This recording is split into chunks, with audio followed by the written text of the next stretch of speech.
Yo. What's up, everybody? So, I ain't gonna waste a lot of time. I'm not gonna be up here long. At least that's not the plan. So, I got a few texts and a few phone calls like, okay, even on one of the posts I made. Okay, Jason, what are your thoughts? That's what people want to know. So, I'm gonna show you my thoughts. That's what I'm gonna do right now. First of all, I thought that it was fake. I thought, man, this is clearly a publicity stunt. I mean, this is setting up a pretty good movie. Watch, I know it. This is gonna be good. My kids, I wasn't watching it. My wife was upstairs with one of my kids watching it, and they came downstairs like, "Dad, this would happen." I'm like, "What happened?" Sounds fake to me. Sounds like, I mean, these are great actors. And so I know y'all like, why would you make it? Why would you think it was fake? All right, so we'll go to clip number one. This is why number one reason why I thought it was fake. This is Jada's response. Watch Jada's response. Here we go. All right, you see that? You see Jada's look, okay? That eye roll. I was thinking that can't be real. That was too much of a fake. But I thought eye roll.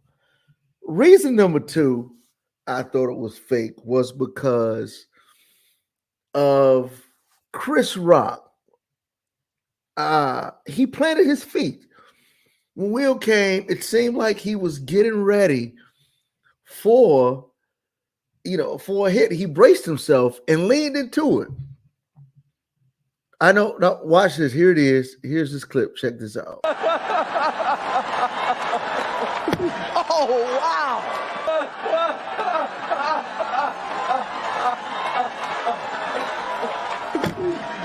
Oh, wow. Into it, man. I was thinking, yo, this is great. Everybody's falling for the okie doke except for your boy, Jason Earls. This can't be real. I don't know. Did anybody else see that? Did anybody see the feet plant and the lean into it? I'm gonna show it one more time. You let me know if I was the only one. Oh, wow. Did y'all? Maybe it was just me, but watch the.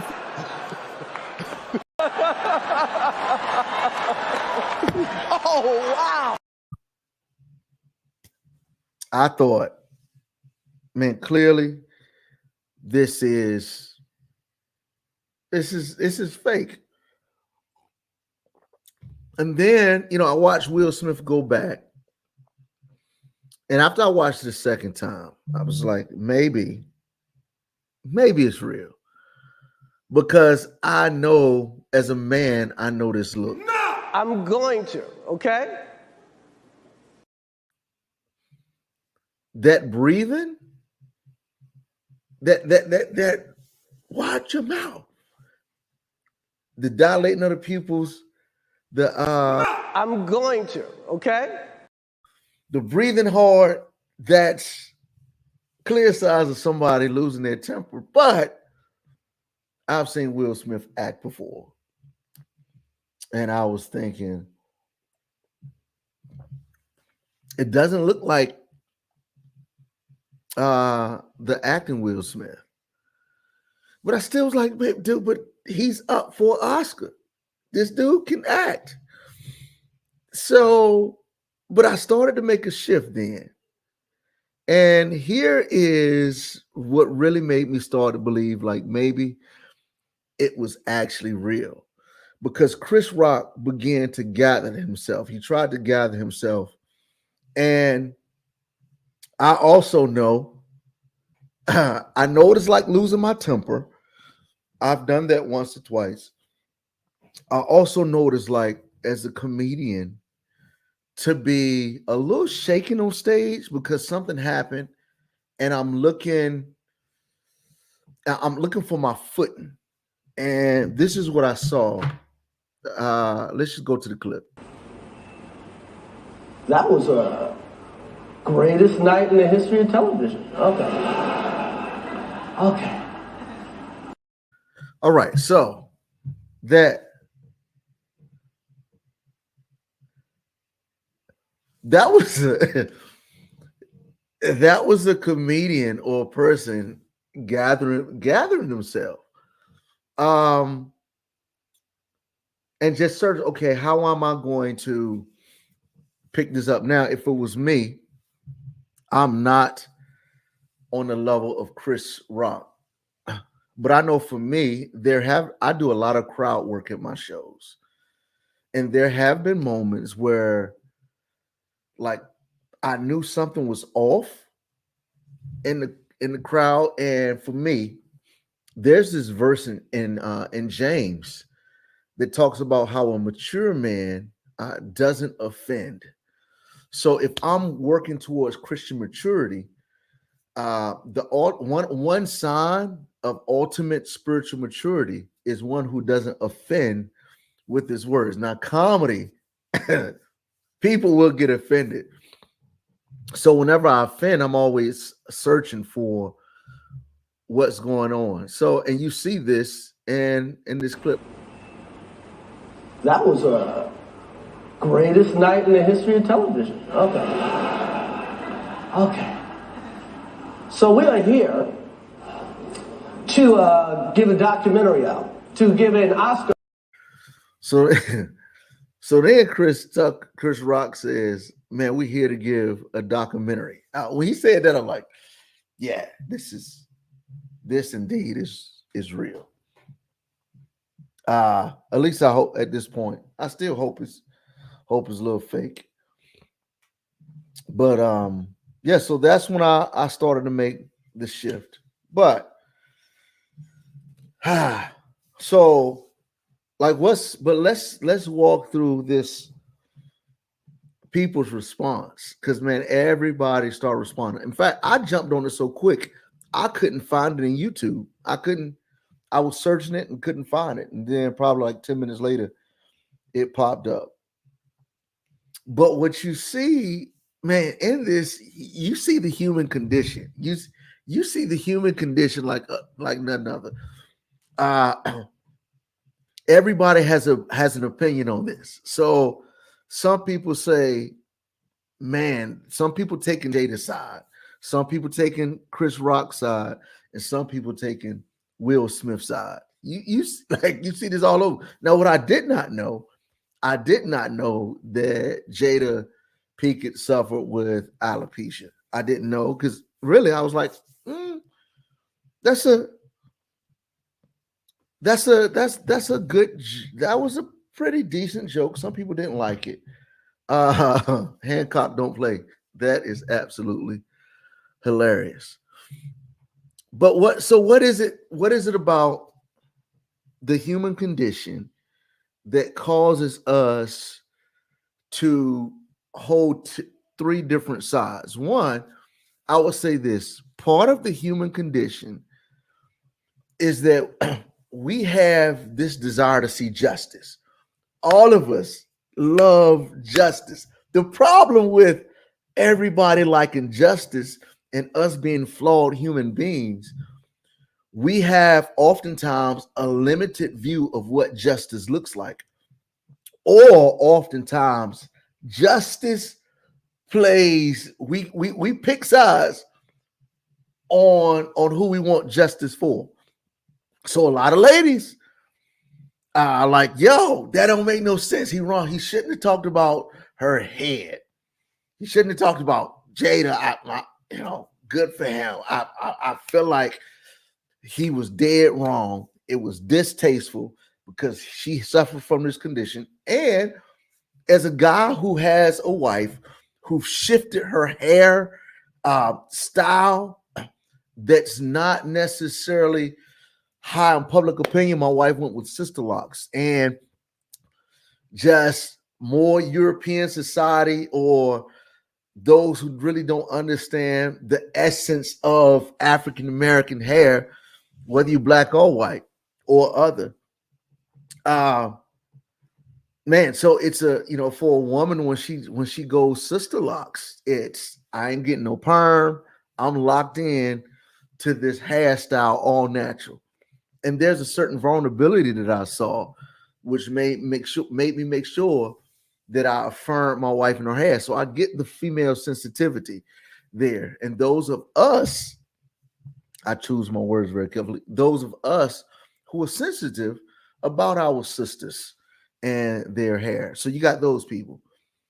Then you got the people who want justice, and I'm using justice very loosely, but who take the side of Chris Rock. Man, and Chris Rock's craft. So you got Jada's feelings, then you got Chris Rock's craft. Like, man, it's comedy. And he was picking on, he decided to just walk through the line of people in the audience. And so comedy is in danger if somebody feel like they can walk on stage and just shout out anytime they don't like it.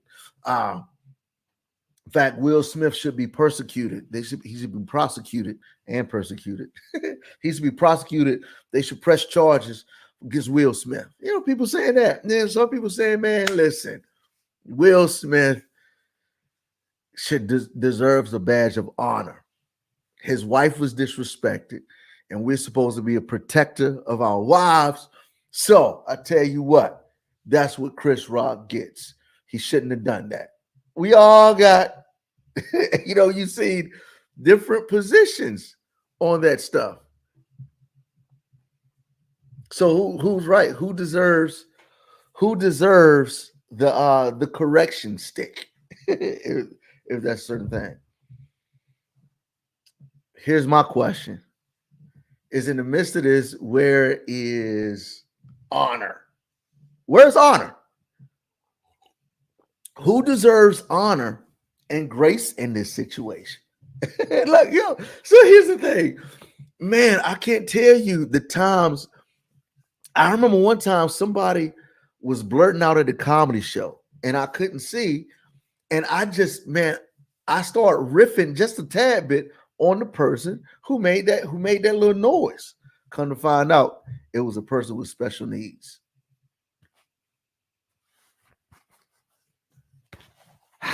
Yes, I made some side comment about a person with special needs. Broke my heart.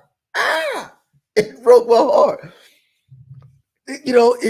Man, I remember one time I was joking on a guy in high school.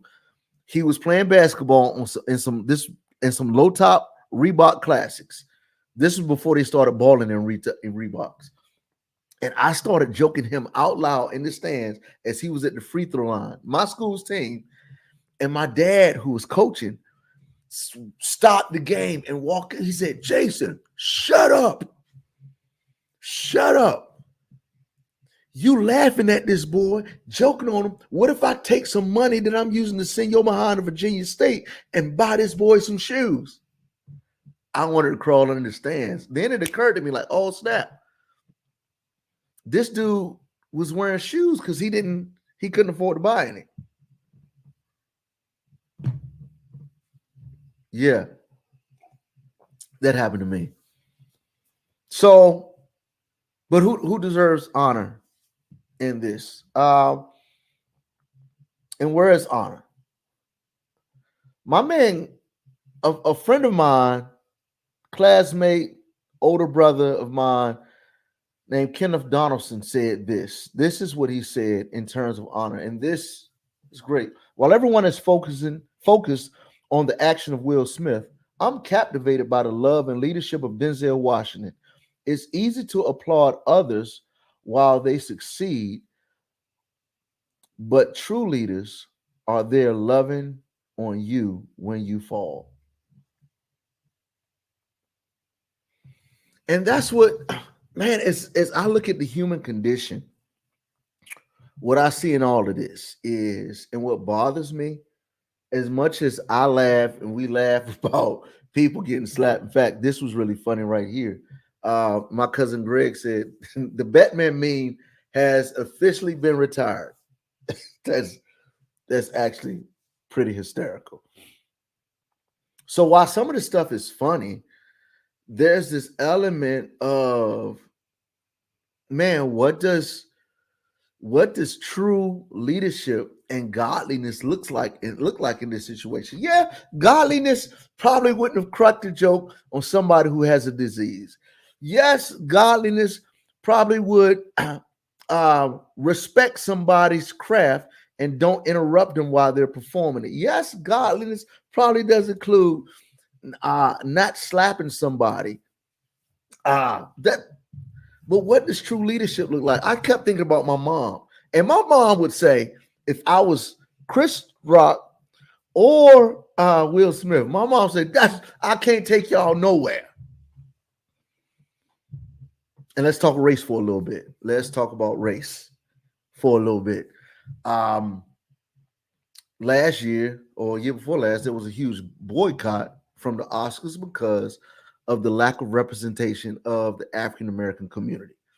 That stuff bothers me.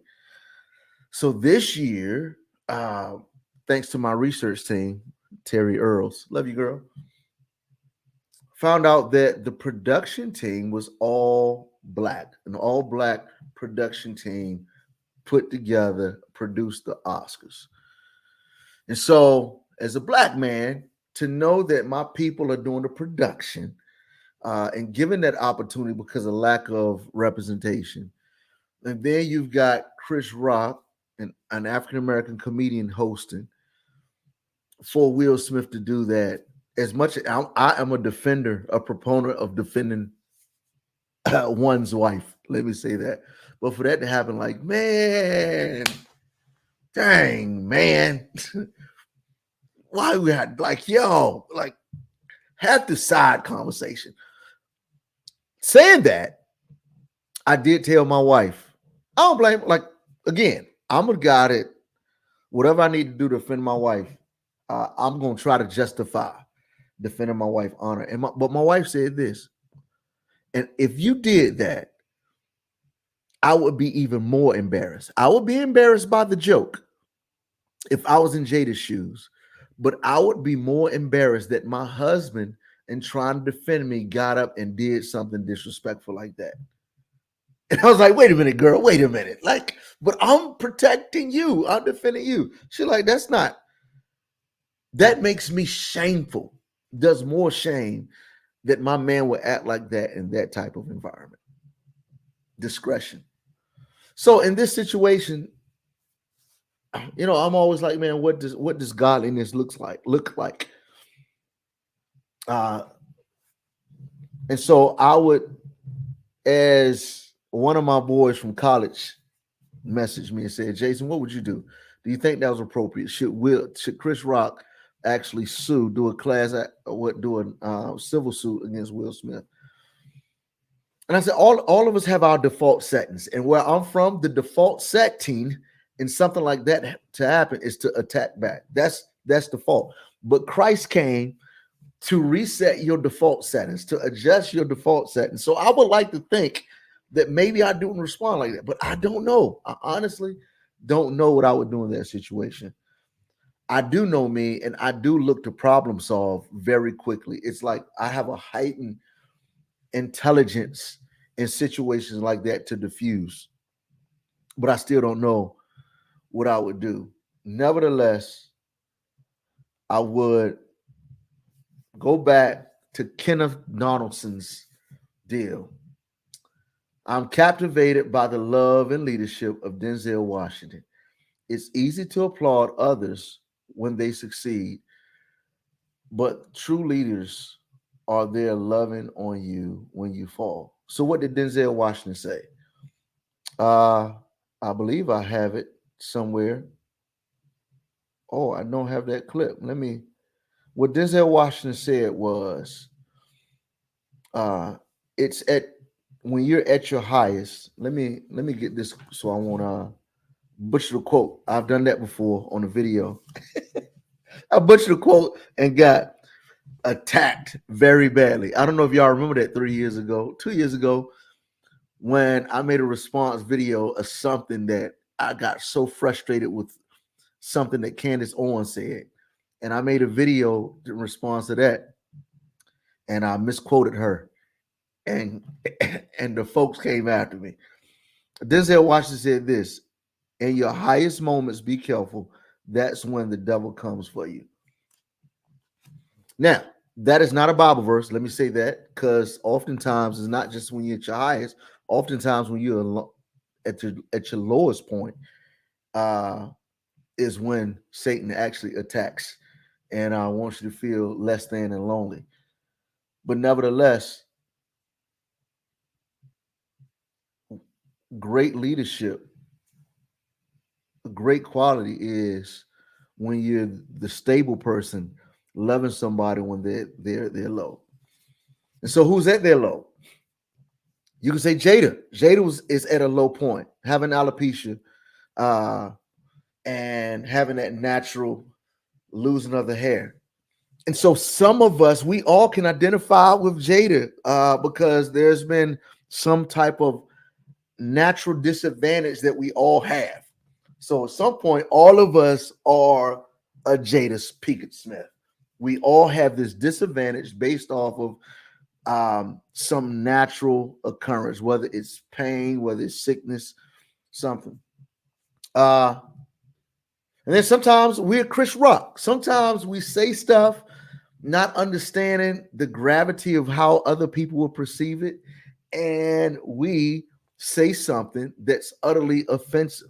So we're Chris Rock. And then some of us, at times, we can be a Will Smith. To respond out of what we think is honorable, but it ultimately it becomes negative and could potentially taint our character. Most of us at one point or another will find ourselves as a Jada, as a Will, or as a Chris Rock. And the question is, as every human being faces that, will you be one who's a Denzel and reaches out and minister or serve a person in their lowest?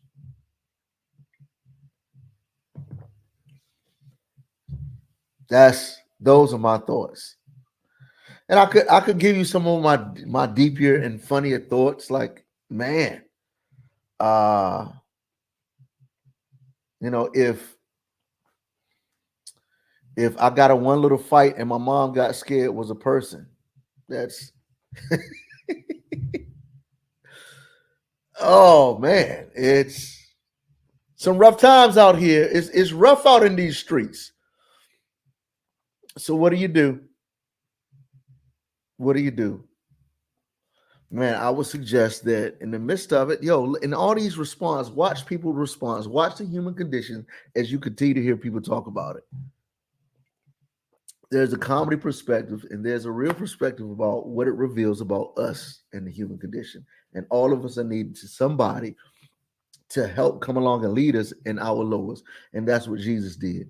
In the midst of being imperfect, unrighteous, Christ came to the lowest of lowest, died on the cross, resurrected so that we can bounce back. So I'm grateful. So, man, just be careful when you crack jokes. To tell the joke or not to tell the joke, that's the question. Or to slap someone or not slap someone, that's the question. I'll holler at y'all later. Peace to the brothers on Rikers Island.